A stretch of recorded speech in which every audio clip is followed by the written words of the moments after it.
ನಮಸ್ಕಾರ ಸ್ನೇಹಿತರೆ, ನಾಳೆ ಮೇ 27 ಮಂಗಳವಾರ. ಇದರ ಜೊತೆಗೆ ಭಯಂಕರ ಅಮಾವಾಸ್ಯೆ ಇದೆ. ಈ ಅಮಾವಾಸ್ಯೆ ಮುಗಿದ ಮಧ್ಯರಾತ್ರಿಯಿಂದಲೇ ಈ 8 ರಾಶಿಯವರಿಗೆ ರಾಜಯೋಗದ ಜೊತೆಗೆ ಭರ್ಜರಿ ಹಣ ಜೊತೆಗೆ ದೊಡ್ಡ ಪವಾಡ ಇವರ ಜೀವನದಲ್ಲಿ ನಡೆಯುತ್ತೆ ಅಂತ ಹೇಳಬಹುದು. ಚಾಮುಂಡೇಶ್ವರಿ ದೇವಿಯ ಕೃಪಕಟಾಕ್ಷ ಇವರ ಮೇಲೆ ಇರಲಿದೆ.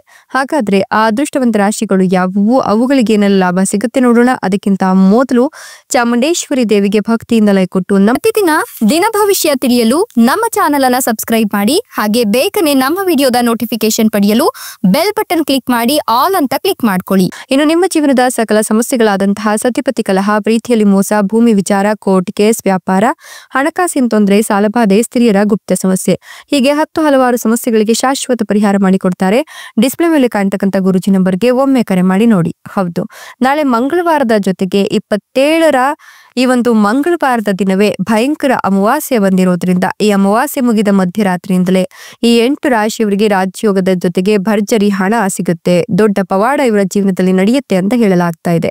ಚಾಮುಂಡೇಶ್ವರಿ ದೇವಿಯ ಕೃಪಾಶೀರ್ವಾದ ಈ ರಾಶಿಯವರ ಮೇಲೆ ಇರೋದ್ರಿಂದ ಇವರಿಗಿರ್ತಕ್ಕಂಥ ಅಡೆತಡೆಗಳು ನಿವಾರಣೆಯಾಗುತ್ತೆ, ಆರ್ಥಿಕ ಸ್ಥಿತಿ ಉತ್ತಮವಾಗ್ತಾ ಹೋಗುತ್ತೆ, ಕುಟುಂಬ ಸದಸ್ಯರಿಂದ ಬೆಂಬಲವನ್ನು ಪಡ್ಕೊಳ್ತೀರಾ, ಕಾರ್ಯಗಳಲ್ಲಿ ಇದ್ದಂತಹ ಒಂದಷ್ಟು ತೊಂದರೆಗಳು ಈ ಸಂದರ್ಭದಲ್ಲಿ ಇಲ್ಲದಂತಾಗತ್ತೆ. ನಿಮ್ಮ ಪ್ರೀತಿ ಪಾತ್ರರೊಡನೆ ಪ್ರಯಾಣಿಸುವ ಅವಕಾಶ ಇದ್ದು ಗಡುವಿನ ಮೊದಲು ಕಚೇರಿ ಕೆಲಸವನ್ನ ಪೂರ್ಣಗೊಳಿಸಲು ಸಾಧ್ಯವಾಗುತ್ತೆ.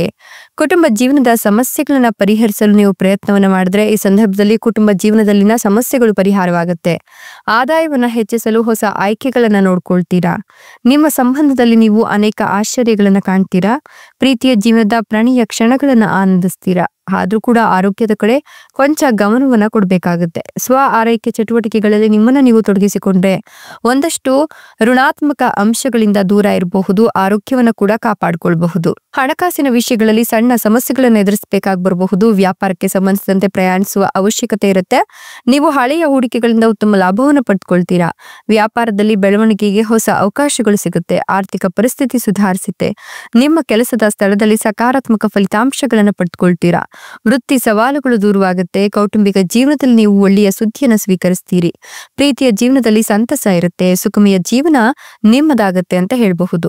ಹಳೆಯ ಹೂಡಿಕೆಗಳಿಂದಲೂ ಕೂಡ ಉತ್ತಮ ಲಾಭವನ್ನ ಪಡೆದುಕೊಳ್ತೀರಾ. ನಿಮ್ಮ ಆತ್ಮವಿಶ್ವಾಸ ಹೆಚ್ಚಾಗ್ತಾ ಹೋಗುತ್ತೆ.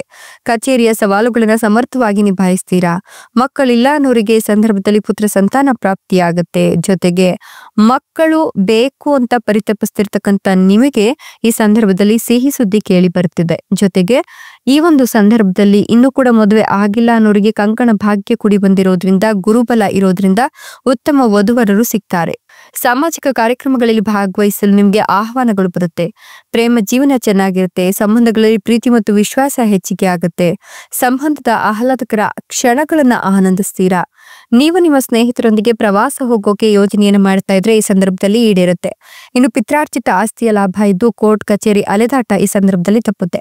ಇಷ್ಟೆಲ್ಲ ಲಾಭ ಮತ್ತು ಅದೃಷ್ಟವನ್ನು ಪಡೆದಿರತಕ್ಕಂಥ ಅದೃಷ್ಟವಂತ ರಾಶಿಗಳು ಯಾವುವು ಅಂದ್ರೆ ಮಿಥುನ ರಾಶಿ, ಸಿಂಹ ರಾಶಿ, ಕಟಕ ರಾಶಿ, ವೃಶ್ಚಿಕ ರಾಶಿ, ಮೇಷ ರಾಶಿ, ಧನು ರಾಶಿ, ತುಲಾ ರಾಶಿ, ಕೊನೆಯದಾಗಿ ಕುಂಭ ರಾಶಿ. ಇವುಗಳಲ್ಲಿ ನಿಮ್ಮ ರಾಶಿ ಇದ್ದರೂ ಇಲ್ಲದಿದ್ದರೂ ಓಂ ನಮೋ ಮಾತೆ ಚಾಮುಂಡೇಶ್ವರಿ ದೇವಿಯೇ ಅಂತ ಕಮೆಂಟ್ ಮಾಡಿ. ಧನ್ಯವಾದಗಳು.